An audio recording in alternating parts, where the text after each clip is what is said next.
ఏంటి సార్ ఇప్పుడు 40 సంవత్సరాల నుంచి రాజకీయాలు చూస్తూ ఉన్నారు కదా. 45 ఈ ప్రత్యేకంగా ఈ లోక్సభ ఎన్నికల నేపథ్యంలో రాష్ట్ర రాజకీయాలను చూస్తే ఏమనిపిస్తూ ఉంది? నాకేమనిపిస్తుంది అంటే గతంలో విధానపరమైన చర్చ జరిగేది, ఇప్పుడు వ్యక్తిగత అంశాల చుట్టూ రాజకీయాలు నడుస్తున్నాయి అనిపిస్తూ ఉంది. మీ కామెంట్స్. ఏదైనా ప్రశ్నకు సమాధానం అడిగితే తప్పేం లేదు, కానీ ఆ వ్యక్తిగతంగా మాట్లాడే విషయాలు ఏ స్థాయికి దిగజారాయో ఇప్పుడు ఇంకా కనబడతా ఉంది. దురదృష్టం, దౌర్భాగ్యం, అంతే కదా. రాజకీయాలు దేనికోసం? అధికారం కోసం. అధికారం దేనికోసం? ప్రజల కోసం, ప్రాంతం కోసం, అభివృద్ధి కోసం, సంక్షేమం కోసం. ఈ 4 అంశాల మీద కమిట్మెంటు ఏ మేరకు ఉన్నది అనేది మన చేసే కార్యక్రమాల మీద, మాట్లాడే దాని మీద ఆ కోవలో చాలా పతనమైపోయినాం అనేది కనబడుతూ ఉన్నది. ఎందుకంటున్నానంటే ఈరోజు పార్లమెంట్ ఎలక్షన్స్, 140 కోట్ల మంది జనం, ప్రపంచంలో అతిపెద్ద ప్రజాస్వామ్యం, 140 కోట్ల మంది ఉన్నది. అమెరికా లాంగెస్ట్ కావచ్చు, మోర్ దెన్ 200 years. మనం 47లో వచ్చాము, 52 నుంచి ప్రజాస్వామ్యం. అయినా ఇంత పెద్ద ప్రజాస్వామ్య దేశానికి దిశానిర్దేశం చేయడానికి రాజకీయ పార్టీలు కానీ, రాజకీయ నాయకులు కానీ ఎన్నికల ముందు, ప్రజల ముందు ఏం చెప్తున్నారో అనేది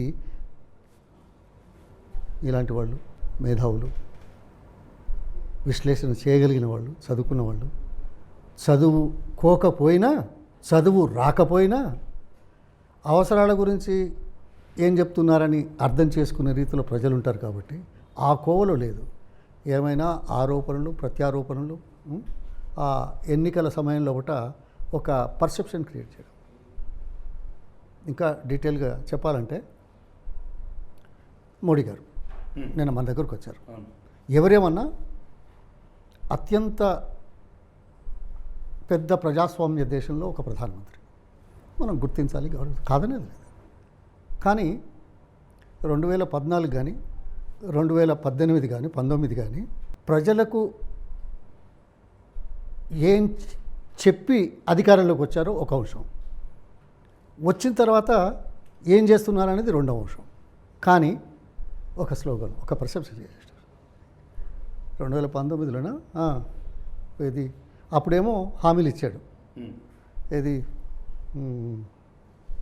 నల్లధనం 15 లక్షలు, 2 కోట్ల ఉద్యోగాలు. సరే, చేయలేదు. కానీ నల్లధనం ఎంత పెరిగింది తెలుసా? 2014లో స్విస్ బ్యాంకుల్లో 14,000 కోట్లు, 14,700 కోట్లు ఉన్నదని ప్రభుత్వం ఇచ్చిన గణాంకాలు ఏముంటే, మన 2022లో అది 30,800 కోట్లు అయింది, డబుల్ అయింది. సరే, ఇది విమర్శకు ఒక అవకాశం, కానీ వాస్తవం తెలుసుకోవాల్సిన అవసరం. 2 కోట్ల ఉద్యోగాలు, 15 లక్షలు ఇస్తామన్నారు, ఇవ్వలేదంటాడు. ఆ మూడిట్లో ఏది రాలేదు కదా. కానీ నినాదం ఏంటి? అవతలి పార్టీ వాళ్ళు అవినీతి పరులు అనేది ప్రచారం చేసి వచ్చాడు. 2019లో ఏం చేశాడు? మై ఆప్కా చౌకీదారు అన్నాడు, స్లోగన్. అరే, మనకు సేవ చేస్తాడట, చౌకీదారట. అరే, అంత ప్రధానమంత్రి అటువంటి మాట మాట్లాడుతున్నాడే అని ఆశపడేవాళ్ళు, అర్థం చేసుకునేవాళ్ళు, గౌరవించేవాళ్ళు, మనకు న్యాయం జరుగుతుంది అని అనుకోవట్లేదు, తప్పలేదు కదా. ఇవాళ ఏం మాట్లాడుతున్నాడు? ఒకటే విషయం, ఇవాళ ఏం మాట్లాడుతున్నాడు? మోడీ గ్యారంటీ. ఆయన చెప్తే గ్యారంటీ అట. మరి ఇంతకుముందు చెప్పిన ఏమైనా తెలియదు. విషయాలు మాట్లాడతాడు కదా. మేము ఇది చేశాము అని చెప్పే పరిస్థితి ఈ ఎన్నికల సభలలో ఎక్కడైనా కనిపించిందా? ఒక మోడీయే కాదు, ఈవెన్ రేవంత్ రెడ్డి. వాస్తవంగా ఆరోపణలు, ప్రత్యారోపణలు, వ్యక్తిత్వాల మీద ఇది ఏదో ఏది చీకటి కోణం, లేకపోతే ఇంకేదో కోణం. చీకట్లో జరిగిన ఈయన చూసిండట, రహస్యంగా ఒప్పందాలు చేసుకున్నారనే ఆయనే రహస్యం ఎట్లా బయటకు వచ్చిందో నాకు తెలియదు. మరి ఇవి ఎందుకు అంటే ప్రజలను మభ్యపెట్టడానికి. సరే, రాజకీయాలలో ప్రజల చేత ఓట్లు తెచ్చుకునేందుకు ఈ ఎన్నికల సందర్భంగా చేసే ప్రచారాలు మనం కొత్తవి కావు. కానీ ఇంత దిగజారి చేయడం ఏమిటి? ఇప్పుడు ఒకటే మాట, నేనేదో టీఆర్ఎస్కి వచ్చాను కాబట్టి దానికి మీకు చరిత్ర చూశారో లేదో, నేను ఎందుకు వచ్చాననే దాంట్లో ఒక 1 hour కనుక ఎప్పుడైనా స్పెషల్ ఇంటర్వ్యూ పెడితే చెప్తాను. కేసీఆర్ గారి వాళ్ళ ఎన్నికల మీటింగ్లో, బస్ యాత్రలో కానీ, రేవంత్ రెడ్డి ఈ పార్లమెంట్ ఎలక్షన్స్లో దీని మీద కానీ, లేకుంటే మోడీ గారు ఇప్పుడు పార్లమెంట్ ఎలక్షన్లో ఈ మూడు ఇక్కడ పెడదాం, ఎవరేం మాట్లాడుతున్నారు. ఎందుకంటే మీరు media you are for the people, you are the fourth pillar డెమోక్రసీకి, ప్రజాస్వామ్యానికి మీరు ఫోర్త్ పిల్లర్. సో ఈ మూడు పెట్టి మమ్మల్ని అడగండి, అట్లా చాలా స్పష్టంగా కనబడుతుంది. ఇది ఇంతకంటే నేను చెప్పేది అవసరం. సార్ ఇప్పుడు అందరూ ఎస్పెషల్గా రాష్ట్ర వ్యాప్తంగా కూడా పొన్నాల లక్ష్మి దాదాపు 40 సంవత్సరాల పాటు కాంగ్రెస్లో ఉన్నారు, అమెరికాలో ఉద్యోగాలు వదిలారు, వ్యక్తిగత జీవితాన్ని కూడా త్యాగం చేసేసి రాజకీయాల్లో ఉండాలి అని చెప్పి వచ్చారు. అటువంటి పొన్నాల లక్ష్మయ్య 40 సంవత్సరాల కాంగ్రెస్ పార్టీని ఎందుకు వీడాడు అనేది ఒక చిక్కు ప్రశ్న. అంటే కాంగ్రెస్ సిద్ధాంతాల పట్ల ఏమన్నా వ్యతిరేకత ఉందా, లేకపోతే కొందరు వ్యక్తుల పట్ల వ్యతిరేకత ఏమైనా ఉందా? ఓకే, రాజకీయాలు మారుతున్నాయనే మొదటి ప్రశ్న మీరే చెప్పారు, విలువలు మారుతున్నాయనే మాట మీరే ప్రస్తావించారు. చాలా సంతోషం. సిద్ధాంతాలకు తిలోదకాలు ఇచ్చి గుర్తింపు గౌరవం లేకుండా అపహాస్యం చేసే విధంగా, అవమానపరిచే విధంగా ఉంటే ఆత్మగౌరవం లేకపోతే ఇబ్బంది పడతామా లేదా? ఒకటి దిగజారుతున్న సైద్ధాంతిక విలువలు, రెండవది అవకాశం వచ్చిన నాయకులు గతంలో అవకాశాలు తీసుకున్న వాళ్ళ అనుభవాల్ని కానీ, ఆ అవసరం ఉందని కానీ, సమీక్ష కానీ, ఆలోచన కానీ, మర్యాదపూర్వకంగా ప్రవర్తించే విధానాలు లేకపోతే ఎవరైనా ఉంటారా? 45 సంవత్సరాలు నా జీవితకాలంలో 55 నుంచి 58% నేను రాజకీయాల్లో కేటాయించాను. సరే, చాలామంది, నేను అందుకే చెప్పాను పార్టీ ఎందుకు మారావనే దాని మీద అయితే 1 గంట మాట్లాడతాను, చాలా విషయాలు ఉన్నాయని చెప్పాను. అది మరి ఇది సందర్భమా కాదా ఎట్లా అనేది కాదు. అంటే ఏదో పదవుల కోసం చేసింది కాదు. రాజకీయాలకు ఎందుకు వచ్చావు?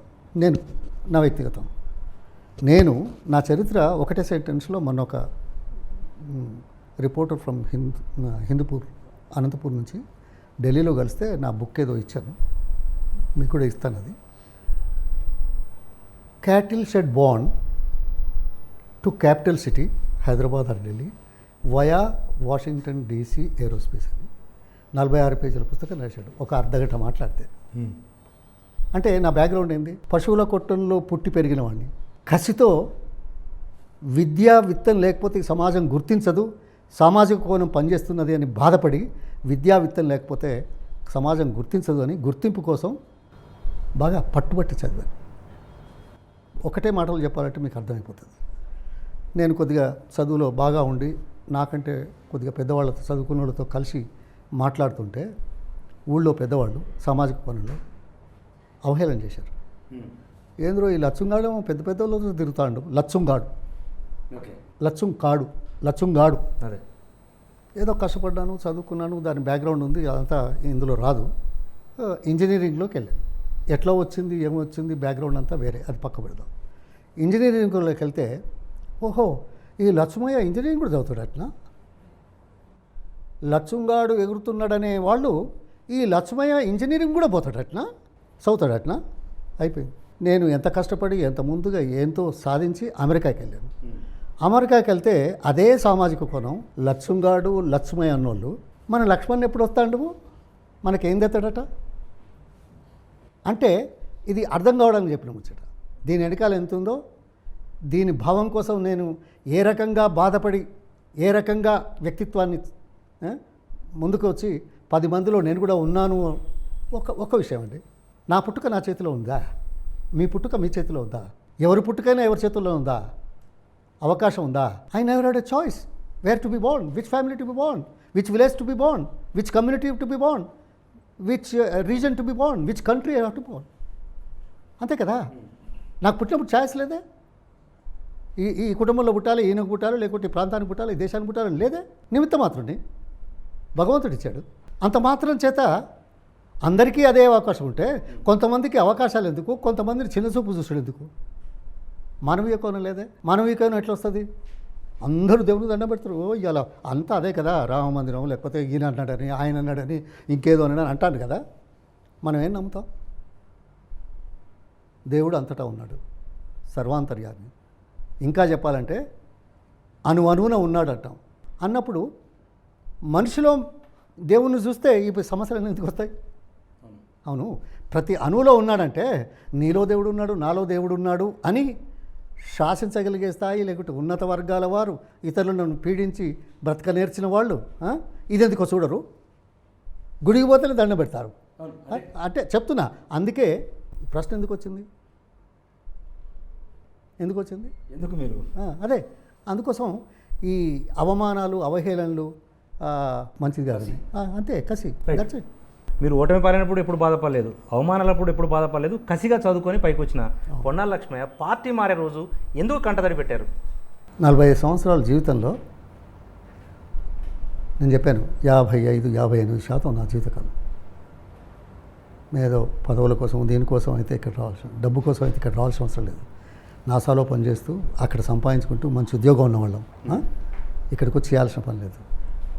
దేనికోసం మేము వచ్చి దేనికోసం వచ్చాం? కోళ్ల పరిశ్రమ ఇవాళ దేశం నంబర్ 1 ఉంది. తెలంగాణ, ఆంధ్ర. డైరీ పెట్టాను 1989లో ప్రభుత్వం తరఫున. జనగామ 22,000 మంది రైతులకు ప్రతి నెల కరువు ప్రాంతం, ఓ 10,000 ఆదాయం వచ్చే రీతిలో ఎందుకు చేశాం? గ్రామీణ ప్రాంతాలలో అతి పేదకులు, నిరుద్యోగులు, చదువుకోని వాళ్ళు, డిప్రైవ్డ్ క్లాసెస్కి ఉద్యోగాలు దొరికెత్తాయి.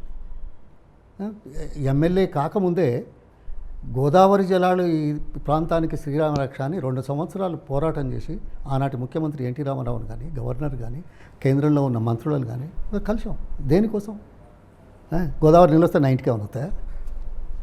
నాకేమైనా భూమి ఉన్నదా? నాకేమైనా భూమి ఉన్నదా? గుంటెడు భూమి లేదు. అంటే నేను వచ్చిన స్థాయి ఏంటో నేను తెలుసుకున్నవాడిని కాబట్టి ఆ స్థాయిలో ఉండేవాళ్ళకి ఇదమిత్తంగా నా జీవితంలో ఎంతో కొంత చేద్దామని ఈ కార్యక్రమాలు చేస్తూ ప్రభుత్వాల ద్వారా అయితే మరింత పెద్దగా చేయొచ్చు అనే ఉద్దేశంతో రాజకీయాల్లోకి వచ్చాం. సరే, రాజకీయ పార్టీలు సిద్ధాంతాలు ఉన్నాయి, నేను మొదలే చెప్పాను, విలువలు దిగజారిపోతున్నాయి. దిగజారిపోతున్న సమయంలో ఆత్మగౌరవాన్ని చంపుకోలేక రాజీనామా చేశాను. రాజీనామా అప్పుడు బాధ అయింది. ఎందుకు ఇట్లా సమాజం ఇట్లా ఎందుకు తయారైంది? ఎక్కడ తప్పు చేశాను? సరే, పార్టీలు చాలా చెప్తాయి, కొన్ని చేస్తాయి, కొన్ని చేయకపోవచ్చు. అది ఎందుకు ఇలా అవుతుంది అని కంటతడి పెట్టాను. దేనికోసం వచ్చాను? దానికోసం కంటతడి పెట్టాను. నా లక్ష్యం ఏంటి? నా సిద్ధాంతం ఏంది? నా నమ్మకం ఏంది? నా బ్యాక్గ్రౌండ్ ఏంది? మనం చేయాల్సింది ఏంది రాజకీయాల్లో అని పూర్తిగా 100కి 100 పాళ్ళు విశ్వాసంతో ఉన్నవాడిని కాబట్టి కంటలు నీళ్ళు వచ్చినాయి.